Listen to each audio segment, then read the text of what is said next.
Bonjour à tous et bienvenue dans la seconde partie consacrée aux IA. Le but de cette vidéo va être de faire en sorte que notre IA suive notre personnage. Alors pour commencer, on va se rendre dans Game Manager et on va rajouter une propriété publique qui va en fait nous servir à récupérer notre player depuis notre ennemi. Donc du coup, player, on va l'appeler donc player instantiate. Donc c'est comme ceci, voilà, get, donc return player instantiate, donc sans majuscule, faites bien attention. Voilà, donc grâce à cela, on va pouvoir récupérer notre player instantiate qui est ici depuis notre ennemi. Donc maintenant on peut retourner sur Unity et on va pouvoir créer un nouveau C# script qu'on va appeler donc ennemi, comme ceci. On va donc l'ouvrir, rechercher la solution, on va supprimer tout ceci pour l'instant. Ensuite on va rajouter un package, donc using pathfinding, donc c'est tout le package qu'on a téléchargé la dernière fois pour gérer donc tout ce qui est recherche de chemin. Ensuite, au-dessus de notre classe, on va ajouter require component. Donc nous allons le typer off, et nous allons le typer en rigid body 2D. Donc ici, cette ligne va nous servir en fait à rendre obligatoire ce composant une fois qu'on aura appliqué notre script ennemi sur notre ennemi, sur notre GameObject ennemi. Donc on aura besoin d'un autre composant aussi. Donc ici ce sera seeker. Voilà. Ensuite on va commencer à ajouter des variables. On va en ajouter pas mal. Donc la première va être notre target. Transform target. Donc ça va être la cible qu'on va focus pour donc à l'emplacement. Donc cette target aura une position. Donc cette target ce sera notre personnage. Donc elle aura une position et le but du jeu ce sera de déplacer notre ennemi sur cette position. Donc voilà, maintenant on va rajouter en serialize field aussi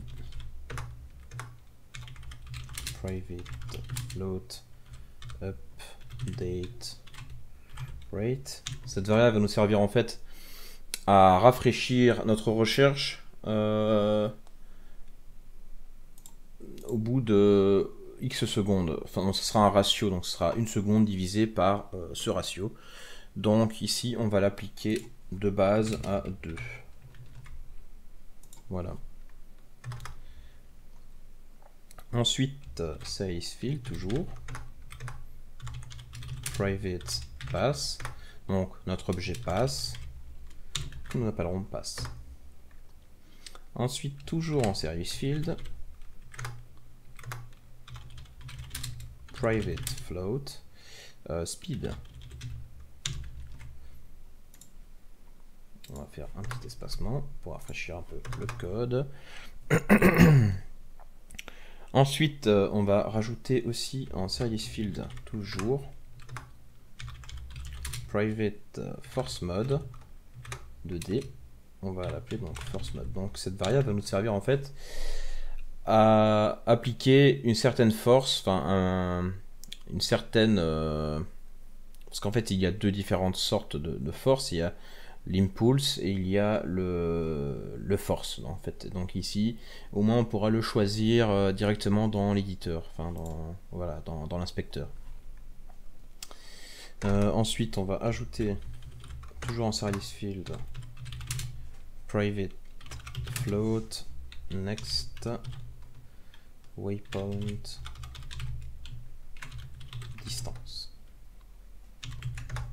Donc ici ça va simplement nous servir à récupérer la distance à laquelle se trouve le prochain waypoint. Tout simplement. Ensuite, on va récupérer private seeker.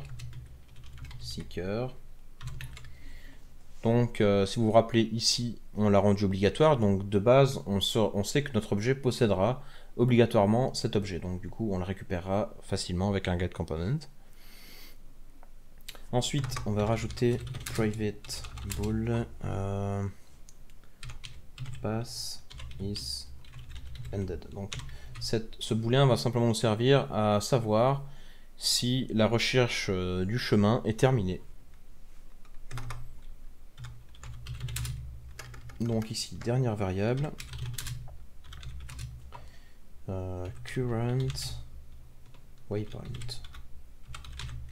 Donc ici, ça va nous servir en fait à savoir sur quel waypoint on se trouve actuellement. Voilà, donc ici, on va pouvoir initialiser toutes nos variables, donc avec la méthode start. Donc dans cette méthode, on va pour commencer initialiser notre seeker, donc avec un getComponent seeker. Ensuite, notre rigidBody que j'ai probablement oublié. Oui, effectivement. Donc on va le rajouter ici. Private rigidBody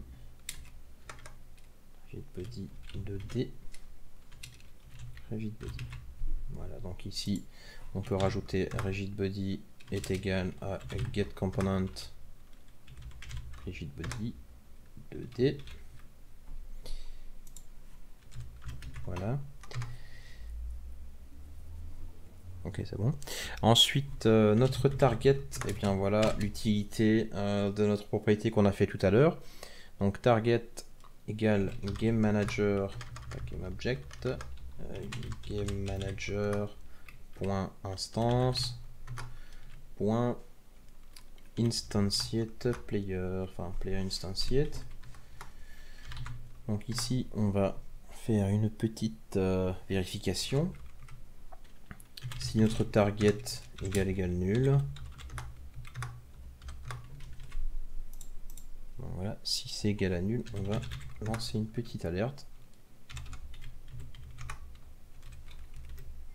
On va mettre no player found.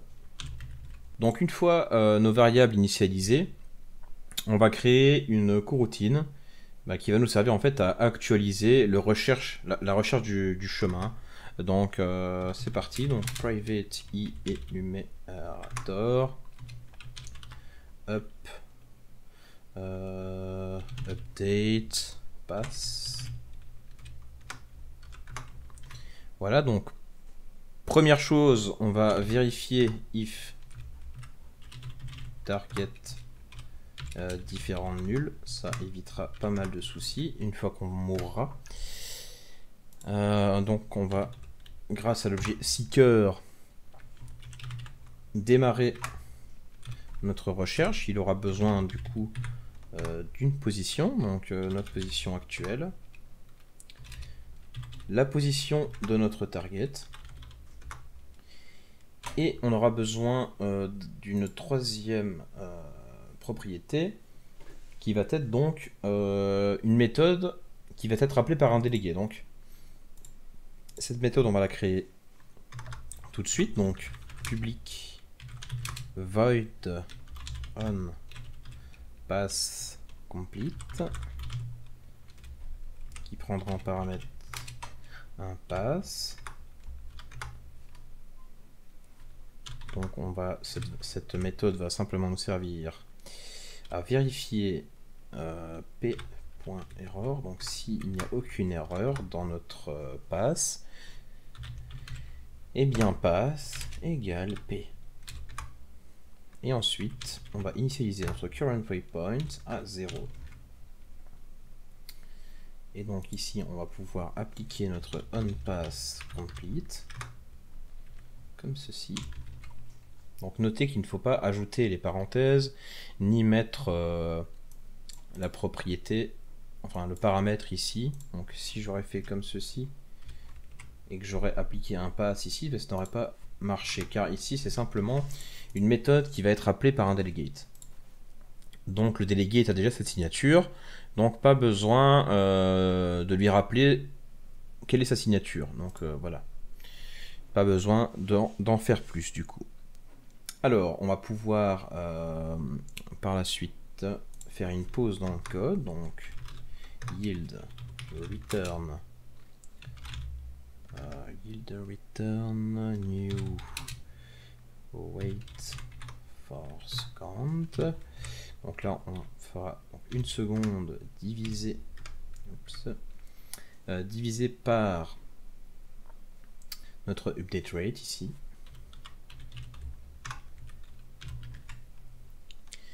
Et ensuite on va start la coroutine.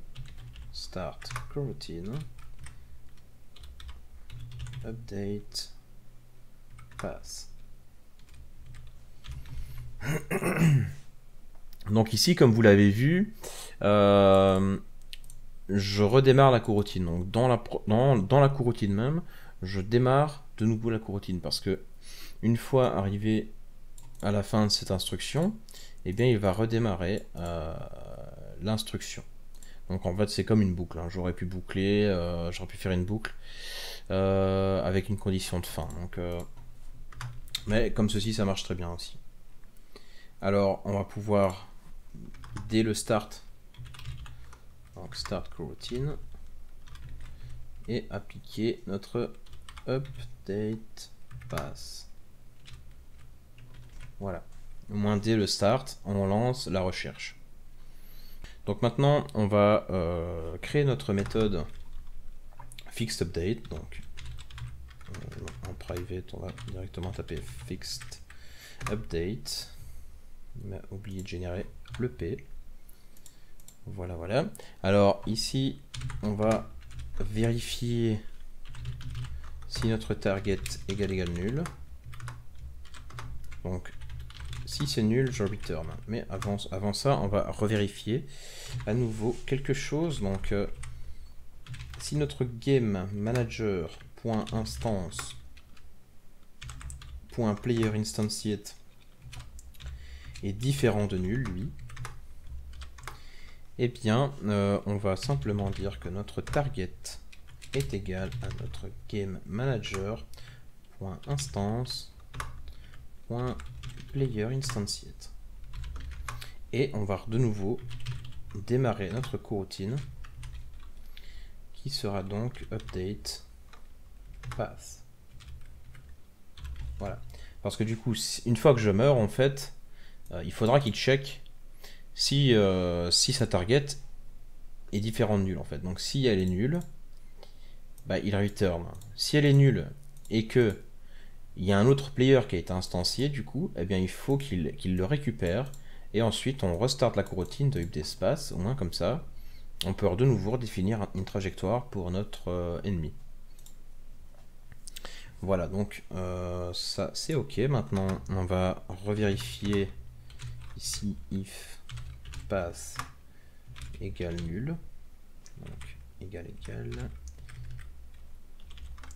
Donc, si c'est égal à nul, eh bien, je fais simplement un return. Donc, le return, en fait, si vous ne savez pas, il sert simplement à stopper le code. En fait, enfin, il ne va pas aller plus loin dans le code. Il va return et donc retourner au début. Donc ici, on va vérifier si notre current waypoint est supérieur ou égal à path.vectorpath.count. Donc si c'est le cas, eh bien je revérifie path is ended. Donc si mon chemin est fini, si la recherche est terminée, eh bien pas besoin d'aller plus loin, je return. Si ce n'est pas le cas, path is ended, je lui dirai donc que c'est vrai. Et je return.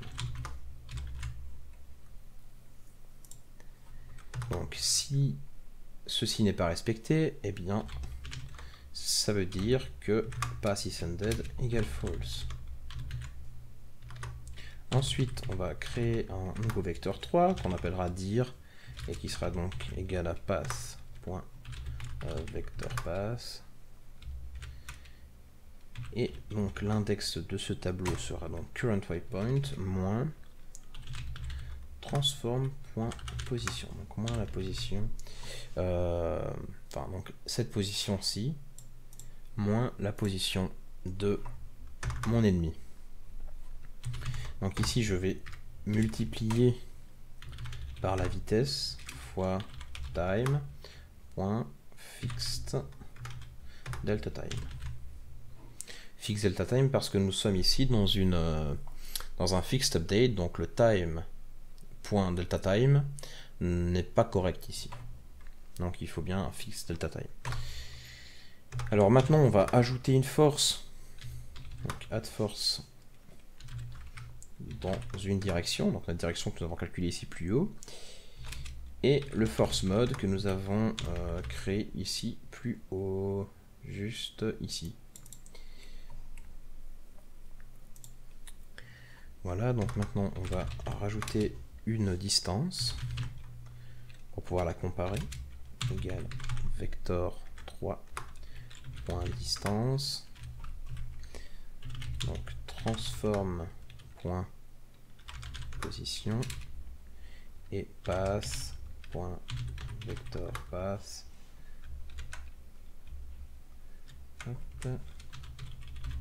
currentWaypoint. Voilà, ensuite on va vérifier une dernière chose, donc si ma distance est inférieure à next waypoint distance, et bien currentWaypoint plus, donc on ajoute de 1 notre waypoint et on return. Voilà, donc ici je pense que c'est ok. Alors on va devoir modifier quelque chose dans Game Manager ici. Parce que comme vous voyez ici dans Start, on instancie notre player dans Start. On est d'accord. Et si on retourne ici dans notre ennemi, dans Start on fait quoi aussi? Eh bien on démarre notre recherche. Donc on démarre notre recherche de chemin. Et aussi, on applique target égale GameManager.instance.playerInstance. Donc du coup, comme il démarre tous les deux en même temps, ceci posera une erreur. Parce qu'on va essayer en même temps d'affecter un player qui sera en cours d'instanciation. Donc du coup, ça posera un problème. Donc, on va mettre notre InstanceInPlayer dans le awake. En fait, awake, c'est un start, mais qui démarrera avant le start. Donc c'est vraiment la première chose dans laquelle la première chose qui est exécutée, c'est donc le awake. Donc ici, je suis certain maintenant que mon InstanceInPlayer sera effectué avant ma recherche de mon player. Donc du coup maintenant on peut retourner dans Unity et on va donc se mettre sur notre ennemi et lui appliquer donc ennemi. Alors vous pouvez voir que dès que j'ai appliqué ennemi, il y a Seeker et RigidBody 2D qui s'est donc ajouté. C'est tout à fait normal étant donné que nous l'avions précisé ici que ce composant nécessitait donc RigidBody 2D et Seeker. Donc c'est parfait. Maintenant on va simplement freeze la rotation en Z de notre ennemi. On va mettre la gravité à 0. On va modifier la linéaire drag à 1 et l'angular drag à 1 aussi. On va ici lui donner une vitesse de 300. On va laisser le force mode en force. Vous voyez qu'ici on a force et impulse, donc on a deux choix.